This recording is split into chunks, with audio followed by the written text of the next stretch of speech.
Chào tất cả mọi người, chào mừng mọi người quay trở lại video của mình. Và có lẽ mọi người sẽ ít khi nào được gặp một chiếc máy bay trên 60 năm tuổi đúng không? Hôm nay thì chúng ta sẽ cùng gặp một chiếc An-12, chiếc máy bay được sản xuất từ năm 1966 và đến giờ vẫn còn bay được. Và hôm nay chiếc máy bay đang có mặt tại sân bay Tân Sơn Nhất. Và cùng theo mình đi khám phá chiếc máy bay đặc biệt này nha. Và buổi sáng ngày hôm nay là một buổi sáng rất là đẹp trời và chúng ta đang thấy chiếc An-12 đang khởi động 4 động cơ của mình. Điểm thu hút đặc biệt của chiếc An-12 này đó là chúng ta được thấy một chiếc máy bay được thiết kế từ thời Liên Xô cũ. Chiếc máy bay này đã hơn 60 năm tuổi rồi và vẫn hoạt động cho tới ngày hôm nay. Chiếc máy bay hôm qua thì đã thực hiện một chặng bay đường dài tới sân bay Tân Sơn Nhất và hạ khoảng 8 giờ tối đã hạ cánh. Còn bây giờ thì chiếc máy bay sẽ tiến ra đường băng 25 trái để chuẩn bị thực hiện các chặng bay của mình.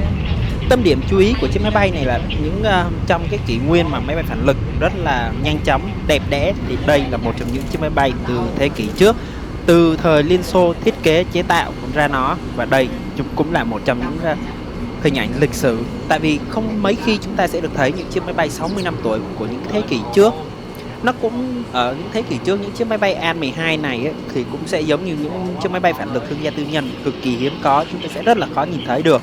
Nhưng mà và nhất là thế kỷ hiện tại là những cái năm 2026 này mà chúng ta được thấy những chiếc máy bay này cũng rất là khó khăn. Những chiếc An-12 này thực ra thì cuốn hút mọi người rất là nhiều chứ không phải chỉ riêng Việt Nam đâu, quốc tế cũng vậy. Những khi mà những chiếc máy bay An-12 này mà xuất hiện đó, thì cũng được thu hút rất nhiều ánh nhìn của mọi người. Chiếc máy bay mang số đăng bạ URCEZ hiện tại thuộc công ty hàng không Kavos Air của Ukraine, chuyên vận tải hàng hóa đặc biệt và hàng hóa cứu trợ. Nên thế là chiếc máy bay trên thân có một cái màu cam rất là đặc trưng kéo từ phần đầu cho đến phần đuôi, và cũng như là phần 4 động cơ cũng có cái màu cam đặc trưng của cứu hộ cứu nạn đấy. Chiếc máy bay được sản xuất từ năm 1966 và hơn 60 năm tuổi thì một con số cho thấy một chiếc máy bay vẫn duy trì hoạt động thương mại bình thường. Đây là một con số rất là lớn. Và chiếc máy bay này thì lịch sử từ năm 1966 thì thuộc lực lượng hàng không Liên Xô. Và sau khi Liên Xô tan rã thì chuyển sang các hãng hàng không của Nga như Aviastra này, Sakha hay là Atran. Sau đó thì được đổi qua mã là RA98118.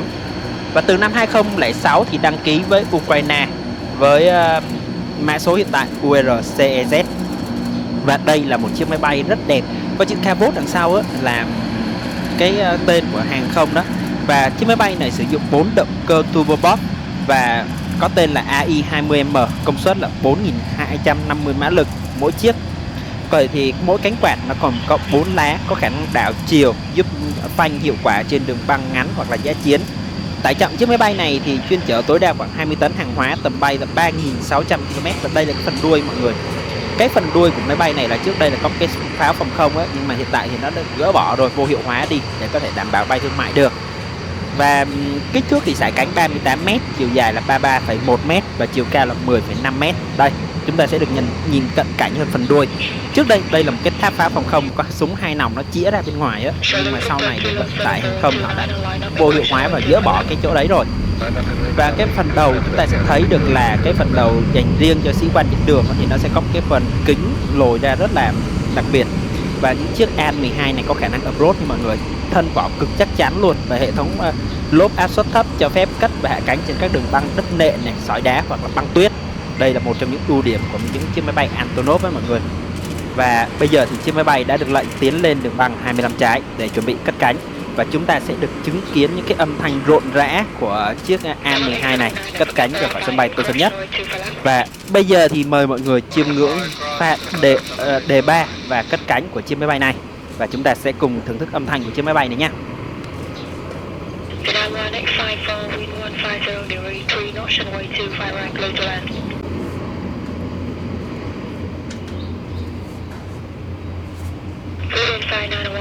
Come to the approach runway 25.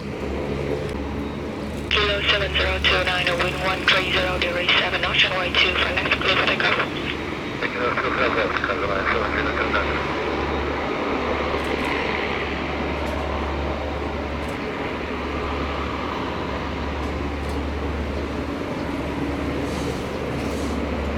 Snap 208, line of ingress, runway 25 left. Live and runway 25 left, and I'm doing the right.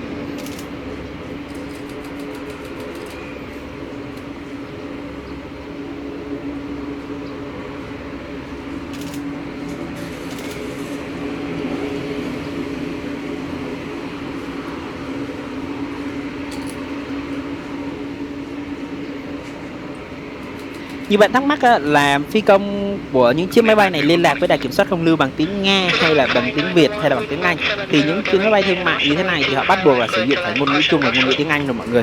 Và đặc biệt những chiếc máy bay An-12 này, mọi người sẽ thấy đặc trưng của nó là cái làn khói đen cực kỳ dày đặc luôn. Khi máy bay cất cánh lên một xíu nữa chúng ta sẽ thấy được cái làn khói đen đó sẽ dày đặc như thế nào. Đây là một trong những đặc trưng của những chiếc máy bay An-12, và những cái động cơ cũ á, thì nó sẽ có một cái làn khói đen như thế này. Và đặc biệt là những cái máy bay cánh quạt đó thì nó sẽ có những cái làn khói đặc trưng này. Trước đây IL-76 cũng có cái màn khói như này, nhưng mà sau này thì họ đã sửa đổi bổ sung những tính năng mới á, thì nó đã giảm bớt cái làn khói này rồi, nên thế giờ chỉ còn mỗi An-12 với những cái động cơ cũ như này á thì mới có cái làn khói nhìn nó rất là đặc trưng. Và tạm biệt An-12, chúng ta sẽ tới với những chiếc máy bay khác tại sân bay Tân Sơn Nhất ngày hôm nay nha. Bây giờ thì chúng ta sẽ tới với chiếc máy bay của Japan Airlines Boeing 787. Và chiếc máy bay của Japan Airlines sẽ thực hiện chặng bay từ sân bay Tân Sơn Nhất đi sân bay Narita, Nhật Bản. Mọi người biết không, chiếc máy bay của chúng ta đây là chiếc Boeing 7878 Dreamliner của Japan Airlines, được đưa vào khai thác từ năm 2016. Chiếc máy bay này đã gần 10 năm tuổi và chiếc máy bay đang chuẩn bị tiến ra đường băng 25 trái. Và đặc biệt chiếc máy bay này có cấu hình lại từ năm 2019 là gồm có 30 ghế khoang hạng thương gia và 156 ghế khoang hạng phổ thông đồng hạng, sử dụng 2 động cơ GE. Và chiếc máy bay này thì là một trong những chiếc máy bay thường xuyên có mặt trên các chặng bay từ Nhật Bản đi về sân bay Tân Sơn Nhất và ngược lại. Và Japan Airlines thì cũng là một trong những hãng hàng không rất là nổi tiếng với những dịch vụ rất là tốt. Và Japan Airlines và All Nippon Airways là hai hãng hàng không của Nhật Bản thường ngày nào cũng có một cái chuyến bay cất cánh tại sân bay Tân Sơn Nhất, và từ 7 giờ đến 8 giờ sáng thì là những chiếc máy bay của hai hãng không Nhật Bản này sẽ cất cánh rời khỏi sân bay Tân Sơn Nhất hướng về sân bay Narita. Và bây giờ thì chúng ta sẽ được chứng kiến pha cất cánh của chiếc Boeing 7878 Dreamliner này cất cánh rời khỏi sân bay Tân Sơn Nhất hướng về sân bay Narita. Mời mọi người chiêm ngưỡng pha cất cánh của chiếc máy bay này.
Tạm biệt chiếc Boeing 7878 Dreamliner của Japan Airlines, chúng ta sẽ tới với một chiếc máy bay rất là đặc biệt.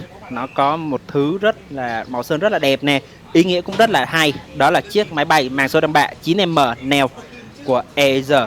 Và chiếc máy bay này là một máy bay vô cùng đặc biệt trong đội bay của AirAsia Malaysia. Không chỉ vì cái tên đăng bạ của nó hợp rơ với cái dòng máy bay của nó, mà về ý nghĩa lịch sử của nó luôn mọi người. Chiếc Airbus A320 Neo đầu tiên là chiếc máy bay thuộc dòng máy bay thế hệ mới New Engine Option đầu tiên được bàn giao cho tập đoàn AirAsia. Và đây cũng là chiếc Airbus A320 Neo đầu tiên tại khu vực Đông Nam Á và sử dụng động cơ CFM LEAP 1A. Máy bay được bàn giao ngày 7 tháng 9 năm 2016 và chính thức làm lễ đón tại sân bay Kuala Lumpur vào ngày 15 tháng 9 năm 2016. Chiếc máy bay này được sản xuất với số hiệu sản xuất là 7236, sử dụng 2 động cơ CFM LEAP 1A. Loại động cơ này giúp giảm 15% nhiên liệu và tiêu thụ và giảm đáng kể tiếng ồn. Cấu hình ghế là 186 ghế khoang phổ thông đồng hạng luôn. Sử dụng hệ thống cabin Space Flex của Airbus giúp tối ưu hóa không gian phòng vệ sinh và khu nhà bếp để tăng thêm số ghế mà không làm giảm khoảng cách của các khoảng cách để chân đó mọi người. Đó, và diện mạo thì để kỷ niệm cái dòng máy bay thế hệ mới này thì 9M Neo mang cái tên với bộ livery màu sơn cũng là Neo luôn đó mọi người, để quảng bá cho sự kiện này. Và máy bay cũng rất là ưu ái được đặt tên là 9M Neo luôn. Nói chung là cái nào cũng Neo là New Engine Option hết á. Và bây giờ thì chiếc máy bay đã được lệnh cất cánh rời khỏi sân bay Tân Sơn Nhất. Và mời mọi người chiêm ngưỡng pha cất cánh của chiếc máy bay đặc biệt này nha.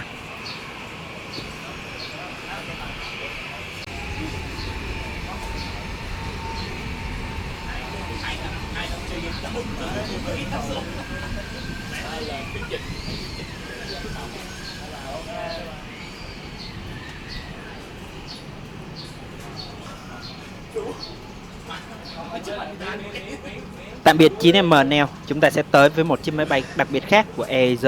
Một hãng hàng không có rất là nhiều điều thú vị với tất cả mọi người, đặc biệt là màu sơn của nó. Bây giờ thì chúng ta sẽ tới với một chiếc máy bay Airbus A320 Neo khác.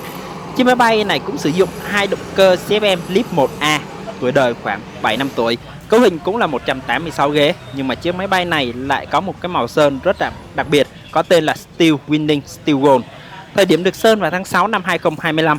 Và đây là màu sơn nhằm kỷ niệm khẳng định vị thế của Air sau khi tiếp tục giành được cái giải thưởng lớn trong ngành hàng không và của giải thưởng của Skytrax.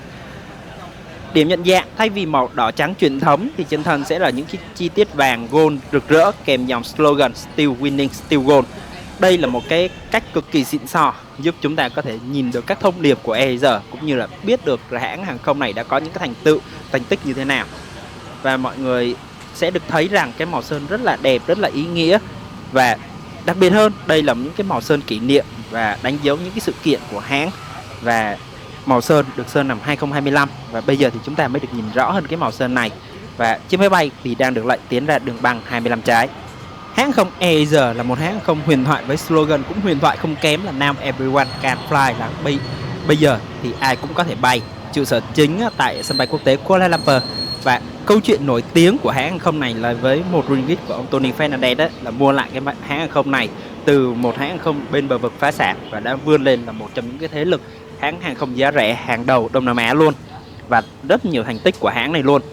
Và hãng hàng không này thì là được ông Tony Fernandez mua lại vào năm 2001 với một ringgit là khoảng tương đương khoảng 26 đô, 0,26 đô với khoản nợ của hãng hàng không hiện tại là 11 triệu đô cái thời điểm mà mua lại năm 2001 đấy.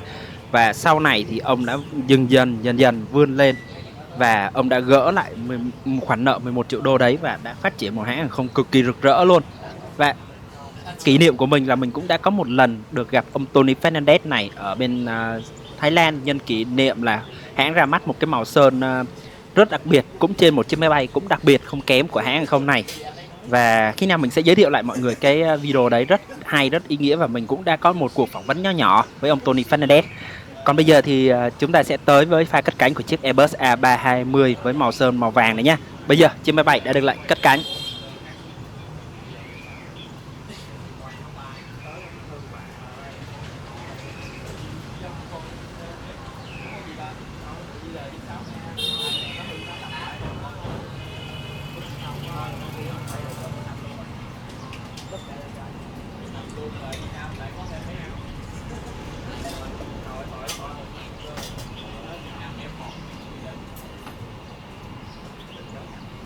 Và cũng giới thiệu với mọi người là cái này gọi là hơi khoe nhẹ thôi, nhưng mà mình cũng đã được có một dịp được thăm trụ sở chính của hãng hàng không Air này tại sân bay Kuala Lumpur, gọi là Headquarter Rescue á.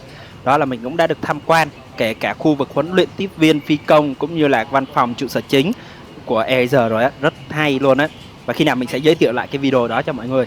Còn bây giờ thì chúng ta sẽ tới với một chiếc máy bay khác cũng đặc biệt. Đây là chiếc máy bay mới nhất của nhà Viettravel Airlines, chiếc Airbus A321. Đây là chiếc máy bay mới về và được hãng hàng không TNT mua đứt luôn. Và nói chung đây là một trong những chiếc máy bay mới nhất của Việt Nam chúng ta. Và mọi người biết không, chiếc máy bay này thì khác với hai chiếc máy bay vừa rồi mà hãng hàng không Viettravel nhận có màu vàng, thì chiếc máy bay này là có màu trắng. Khác biệt hoàn toàn đúng không mọi người, nhưng mà trên thân lúc nào cũng có chữ Viettravel Airlines. Đó giúp chúng ta phân biệt được đâu là chiếc máy bay của hãng khác và đâu là máy bay của Viettravel Airlines. Ở đây là chiếc Airbus A321. Chiếc máy bay thực hiện chặng bay từ Hồng Kông, Trung Quốc về đến sân bay Tân Sơn Nhất vào một buổi chiều và đã được chào đón rất là nồng nhiệt, và các lãnh đạo của Viettravel cũng như TNT đã lên máy bay chụp hình lưu niệm. Và cơ trưởng của chuyến bay hôm đấy là anh Quang Đạt đấy, một phi công rất là nổi tiếng của hãng không Viettravel Airlines. Và bây giờ thì chiếc máy bay của chúng ta đã được đưa vào khai thác sử dụng 2 hôm nay rồi. Và hôm nay thì mình mới được ghi hình chiếc máy bay này vào buổi sáng sớm rất là đẹp này. Và chiếc máy bay có màu sơn trắng từ động cơ cho tới máy bay, cho thân máy bay, nhưng bên trong thì sẽ là khác biệt hoàn toàn đó mọi người. Còn bây giờ thì chiếc máy bay đã lên đường băng 25 trái và được lệnh cất cánh rời khỏi sân bay Tân Sơn Nhất. Và mời mọi người chiêm ngưỡng pha cất cánh của chiếc máy bay mới nhất của Viettravel Airlines này nha. Và bây giờ máy bay cất cánh nào.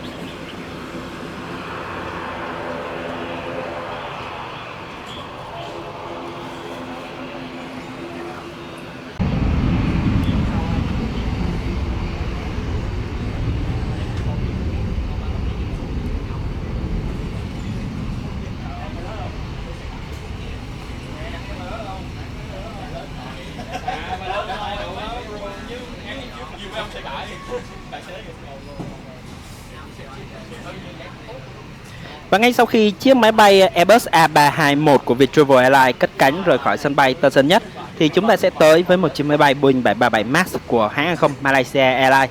Chiếc máy bay thực hiện chặng bay từ Kuala Lumpur về đến sân bay Tân Sơn Nhất, nhưng mà do điều kiện gió lớn, chiếc máy bay đã phải bay trở lên lại, không thể đáp được. Hay tiếng Anh gọi là go round mọi người.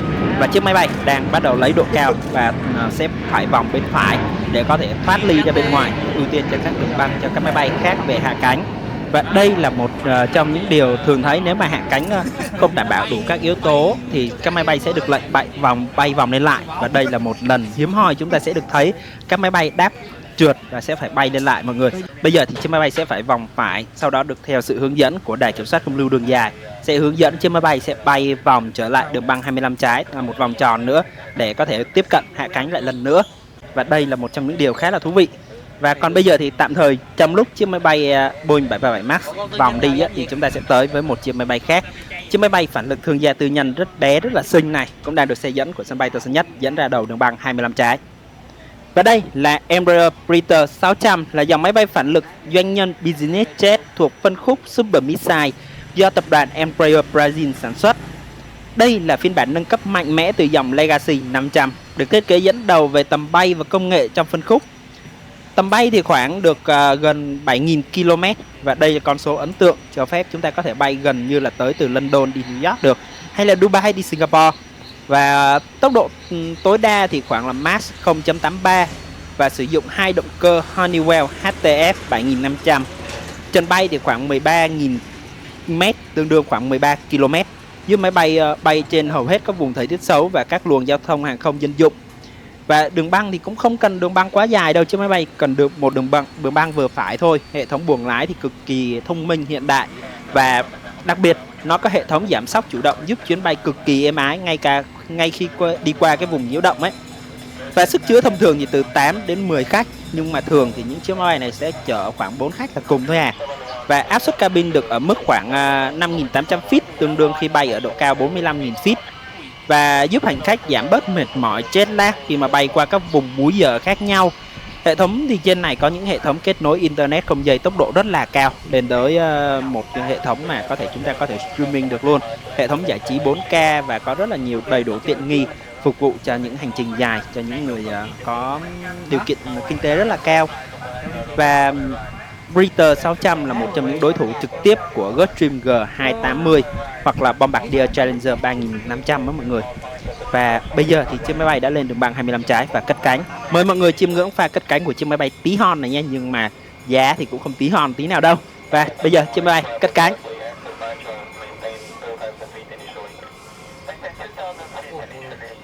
Ba mươi cảm giác như muốn trôi vậy.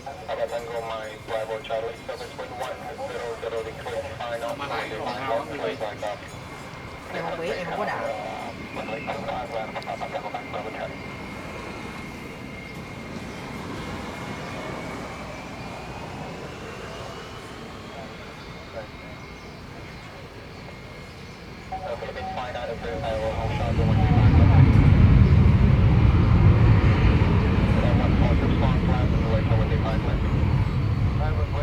Và ngay sau khi chiếc máy bay này cất cánh rời khỏi sân bay Tân Sơn Nhất và chúng ta sẽ tới với một chiếc máy bay khác.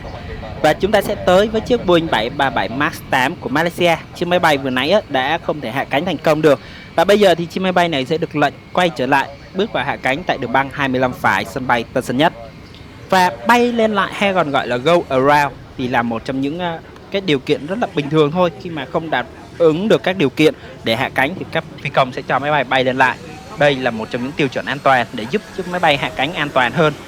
không phải cứ hạ cánh là cố chấp mà hạ cánh đâu. Khi mà không đầy đủ điều kiện an toàn thì chiếc máy bay sẽ phải không được hạ cánh.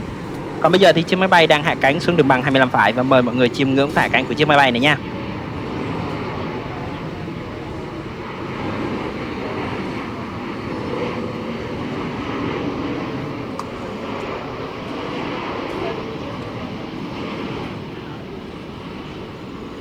Trong khi chiếc Boeing 737 Max 8 của Malaysia hạ cánh xuống đường băng 25 phải thì một thông tin vừa được cập nhật là chiếc An-12 vừa nãy ở ngay phần đầu clip á, chiếc máy bay đã bắt đầu tiến ra cất cánh đi á, thì bây giờ thì chiếc máy bay đang quay trở lại sân bay Tân Sơn Nhất và đây là một điều khá là thú vị đó mọi người. Và sau hơn khoảng 2 tiếng bay thì chiếc An-12 đã tới gần Philippines nhưng bất ngờ đã quay ngược trở lại về sân bay Tân Sơn Nhất. Và không biết lý do tại sao nhỉ mọi người nha. Còn giờ thì theo mình đi xem chiếc máy bay này quay trở lại nào. Và một điều rất là khó tin là chiếc An-12 đã trở đi rồi và bất ngờ khi mà gần tới Philippines thì chiếc máy bay này quay ngược trở lại và xin về hạ cánh tại sân bay Tân Sơn Nhất. Và bây giờ thì rất là may mắn, thì trong cái xui đấy thì chúng ta sẽ là may mắn của chúng ta đấy, thì chúng ta sẽ được chiêm ngưỡng phá hạ cánh của chiếc An-12 này. Chiếc máy bay đã 60 năm tuổi và cái làn khói cũng đã bắt xuất hiện rồi và chiếc máy bay sẽ nhanh chóng hạ cánh xuống đường băng 25 phải. Và đặc biệt những chiếc máy bay cánh quạt này thì đầu nó sẽ hơi chúi xuống tí và làn khói ở ngay phía sau thôi. Và bây giờ thì chúng ta sẽ được chiêm ngưỡng phá hạ cánh của chiếc An-12 hạ cánh xuống đường băng 25 phải sân bay Tân Sơn Nhất.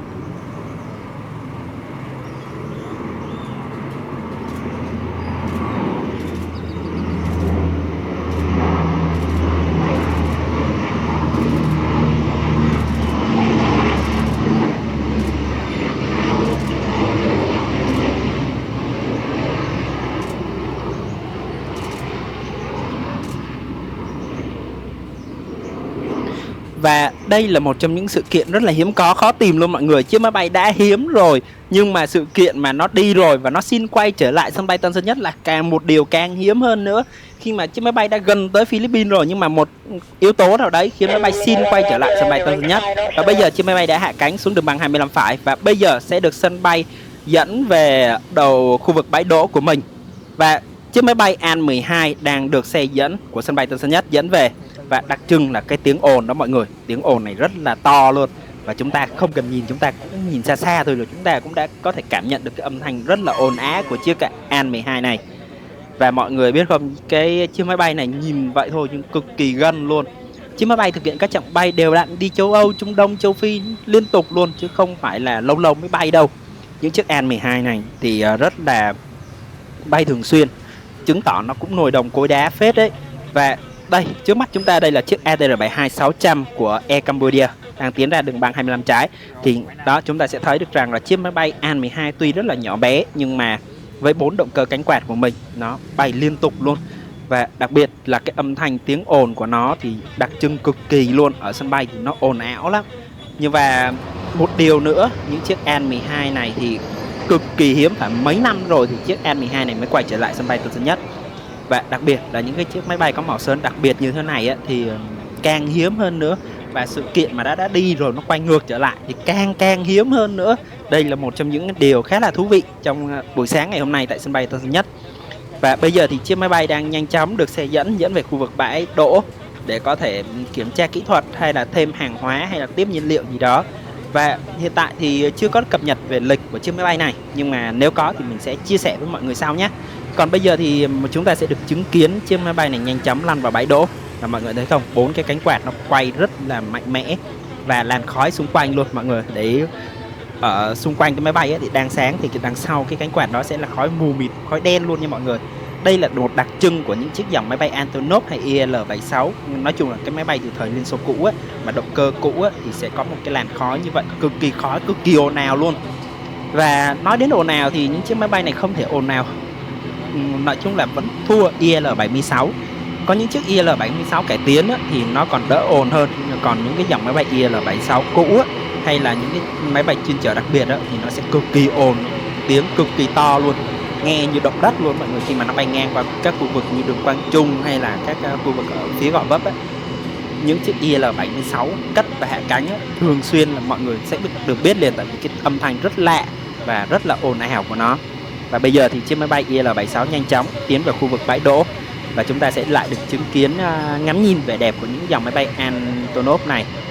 Và An-12 là một trong những dòng máy bay mà được săn đón rất là nhiều, kể cả tại Việt Nam nhé. Ở quốc tế thì họ săn đón càng dữ dội hơn nữa. Họ sẽ khi mà có những cái thông tin về An-12 và đến và đi ở một sân bay nào đấy, thu hút được rất là nhiều người đam mê hàng không luôn. Họ không phải tự tò mò vì là cái máy bay chở gì cả, họ chỉ là muốn ngắm nhìn những cái kiệt tác công nghệ từ thế kỷ trước, và họ sẽ được chứng kiến một cái chiếc máy bay mà không phải lần nào họ dễ nhìn thấy được. Nhiều khi nó tới sân bay lần này nhưng mà vài năm sau hay là vài tháng sau là chiếc máy bay nghỉ hưu luôn. Ở sân bay Tân Sơn Nhất cũng có rất là nhiều trường hợp như MD-11 á, thì có nhiều chuyến bay chỉ tới sân bay Tân Sơn Nhất được một vài lần, sau đó là trở về sân bay chính của mình và họ nghỉ hưu từ đấy luôn. Và đây là một trong những điều khá là đáng tiếc. Và bây giờ thì chiếc máy bay đã về đến khu vực bãi đỗ và sẽ dừng ở đây. Và bây giờ phi công sẽ tắt 4 động cơ đấy đi. Và video hôm nay đến đây là kết thúc rồi. Cũng cảm ơn mọi người đã quan tâm, theo dõi, động viên.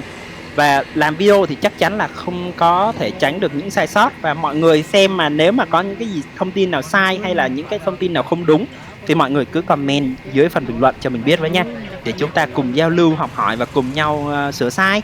Không sao cả, mọi người cứ thấy mình sai đâu thì cứ bổ sung ở phía bên dưới cho mình biết với nhé. Còn bây giờ thì xin chào và hẹn gặp lại mọi người ở những video tiếp theo.